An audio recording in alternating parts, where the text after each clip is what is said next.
Site पर अक्सर लोग शॉर्टकट ढूंढते हैं, लेकिन कंक्रीट क्यूब टेस्टिंग में प्रोसेस ही सब कुछ है।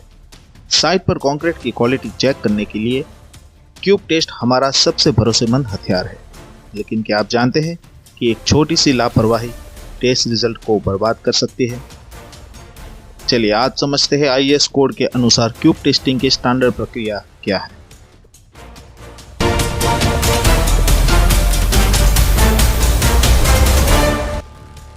सबसे पहले ध्यान दें, एक सैंपल का मतलब है 3 क्यूब्स, यानी 150 millimetre by 150 millimetre by 150 millimetre की साइज के 3 क्यूब सैंपल्स। IS 456 के अनुसार कंक्रीट की कुल मात्रा को देखते हुए यह सुनिश्चित करें कि आपके पास पर्याप्त मात्रा में साफ और सही मोल्ड्स उपलब्ध हो। कास्टिंग से पहले मोल्ड के सभी नट बोल्ट अच्छी तरह से कस ले और उनके डायमेंशन, खास करके डायगोनल को चेक करें। कंक्रीट भरते समय सेग्रीगेशन यानी एग्रीगेट और सीमेंट के घोल को अलग होने से बचाना बहुत ज़रूरी है, इसलिए कंक्रीट को अच्छी तरह से मिक्स करें और फिर मोल्ड में भरें। यहाँ ध्यान देने वाली बात यह है कि क्यूब को हमेशा 3 परतों में भरें और हर परत को 16 mm की स्टील रॉड से कम 35 बार टैंपिंग करें ताकि हवा के बुलबुले निकल जाएं। अगर आप वाइब्रेशन टेबल का इस्तेमाल कर रहे हैं तो ओवर वाइब्रेशन से बचें।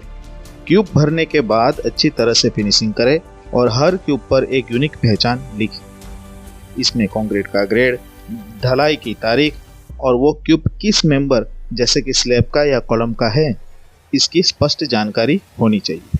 यह रिकॉर्ड कीपिंग के लिए बहुत अनिवार्य है। क्यूब्स को 24 घंटे या कम से कम 12 से 16 घंटे तक बिना हिलाए ठंडी जगह पर रखें। इसके बाद सावधानी से मोल्ड खोलें और क्यूब्स को तुरंत क्यूरिंग टैंक में डुबो दें। याद रखें, क्यूरिंग में गैप आने से स्ट्रेंथ पर सीधा असर पड़ता है। जिस दिन टेस्ट करना हो, क्यूब को पानी से बाहर निकालें। टेस्टिंग तब होनी चाहिए जब क्यूब्स गीली स्थिति में यानी कि वेट कंडीशन में हो, लेकिन हाँ, उसकी ऊपरी सतह सूख चुकी हो। टेस्ट से पहले हर क्यूब का वजन और सटीक डायमेंशन रिकॉर्ड करना न भूलें।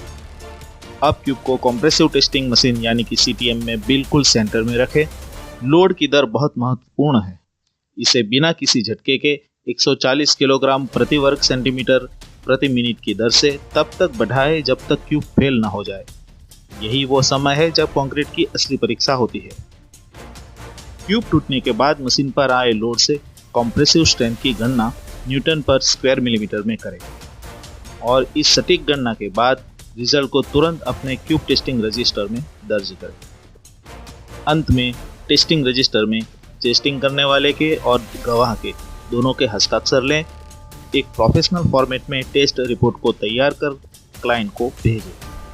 याद रखें, एक इंजीनियर की लिखावट और उसकी रिपोर्ट उसकी साख होती है। आशा है यह जानकारी आपके काम आएगी। यह वीडियो केवल एजुकेशनल उद्देश्य के लिए है। फील्ड पर काम करते समय हमेशा लेटेस्ट IS कोड का संदर्भ जरूर लें। वीडियो देखने के लिए धन्यवाद। आपका दिन शुभ रहे।